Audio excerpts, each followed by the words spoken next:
Recently I was browsing IMDb to check out the highest rated films of all time. The top 10 on the list were The Shawshank Redemption, The Godfather, The Dark Knight, The Godfather Part 2, 12 Angry Men, The Lord of the Rings The Return of the King, Schindler's List, Pulp Fiction, The Lord of the Rings The Fellowship of the Ring, and The Good, the Bad, and the Ugly. And suddenly something caught my eye. 7 out of these 10 films are actually based on books. I even count The Dark Knight, since it's inspired by comic books, and The Godfather Part 2, because half of it, Vito's childhood, comes directly from the original novel. That made me think, what's the most faithful literary adaptation we've ever seen on screen?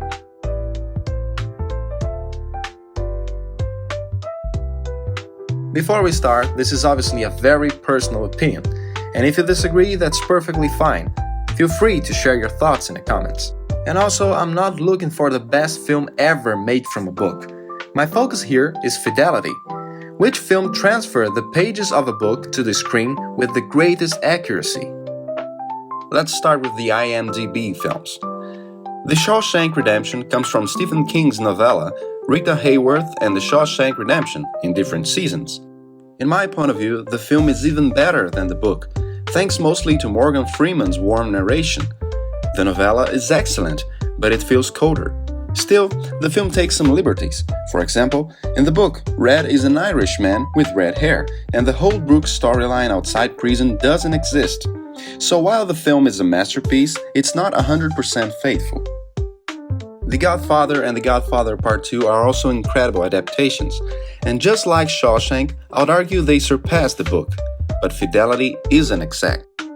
In Mario Puzo's novel, Vito's youth is told alongside the events of the main story. The film, however, split this, keeping his childhood only in Part 2. The Cuba storyline is far from the novel, and Michael and Connie are also changed quite a bit. The Dark Knight is a different case. It's probably the best superhero film ever made, but it's nowhere near a faithful adaptation of Batman comics. Gotham looks very different. Batman fights more brutally than in the comics, where he's usually more of a shadow warrior. Heath Ledger's Joker is brilliant, but it's an original take, not really tied to the past versions of the character. Harvey Dent's origin is totally different, and Rachel Dawes doesn't even exist in the comics at all. The Lord of the Rings trilogy deserves to be treated as one work. Tolkien's books are filled with hope and warmth, while the films show Middle-earth in a darker, more threatening tone. Some characters, like Tom Bombadil, don't appear in the films at all, and the biggest change is at the end. In the books, the hobbits return to the Shire and find Saruman enslaving the people.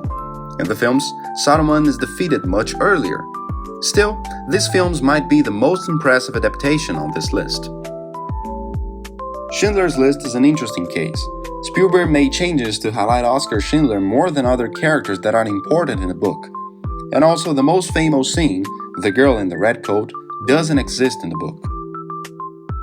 Before we go ahead, let's discuss some honorable mentions. Fight Club is very faithful up until the ending. The book is as wild and fun as the film, maybe even more, but its ending is darker and more radical. Stand By Me is another strong adaptation, but the film softens a few edges of King's story. Barry Lyndon by Stanley Kubrick is often said to be highly faithful to Thackeray's novel. I haven't read it myself, but that's the consensus. And last but not least, Gone with the Wind, Rebecca, and To Kill a Mockingbird deserve recognition too. But the best adaptation I've ever seen is a nearly forgotten gem from 1992, a film that's criminally underrated.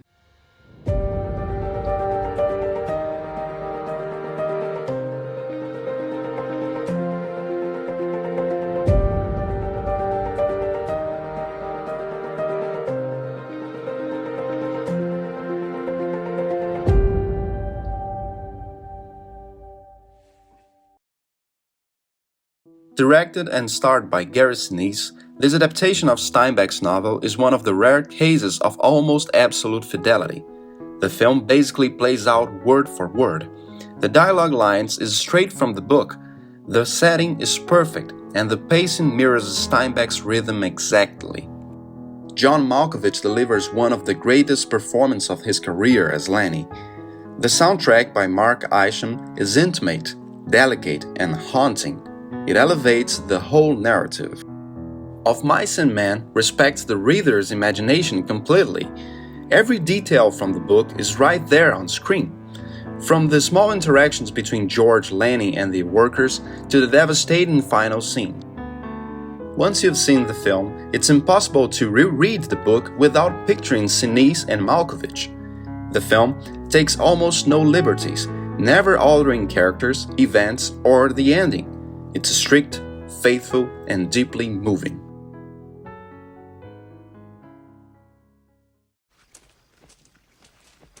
But George, I ain't got mine. I must have lost it. You never had none. I got both of them. You think I'd let you carry your own work card? Well, I thought I had it in my own pocket.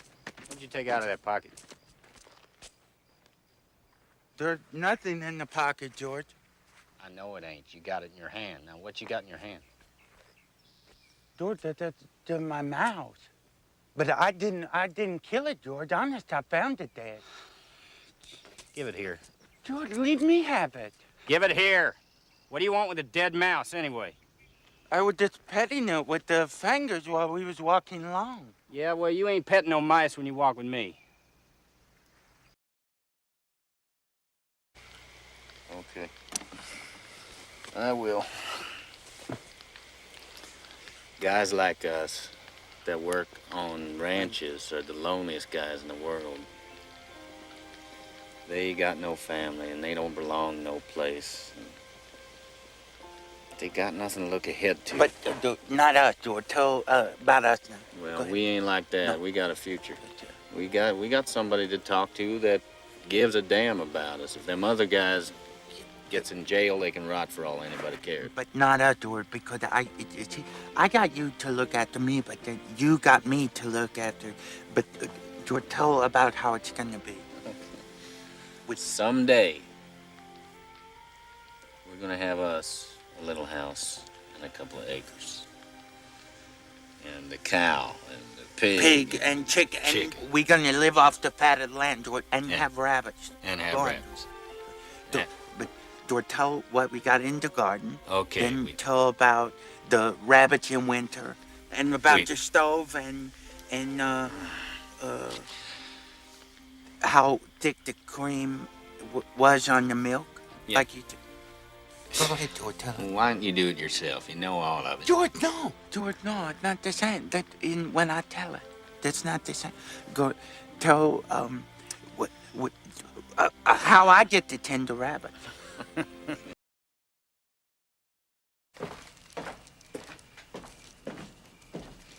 Slim, read this.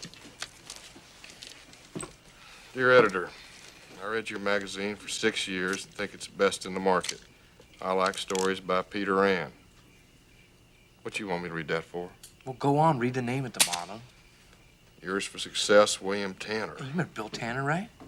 Yeah, bald-headed guy, drove a cultivator. That's him. Candy, if you want me to, I'll put that old dog out of his misery right now. Won't hurt him at all.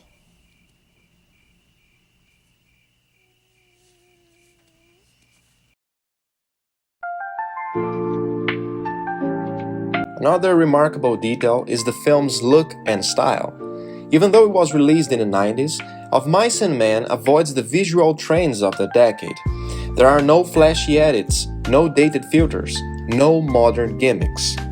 Instead, the direction and cinematography feel almost classical, as if it could have been shot in the 40s or 50s. It's worth noting that Of Mice and Men had already been adapted back in 1939 in a film directed by Lewis Milestone. While that film was respected, it softened some aspects of the story, easing the tension and the weight of the tragic ending. The 1992 version, on the other hand, doesn't hold back. Gary Sinise embraces the rawness of Steinbeck's novel, delivering a braver and far more faithful take that truly captures the original spirit of the book. This gives the film a timeless quality, making it feel like a pure translation of the book, one that ages as gracefully as Steinbeck's own writing. For me, Of Mice and Men is the best literary adaptation ever made.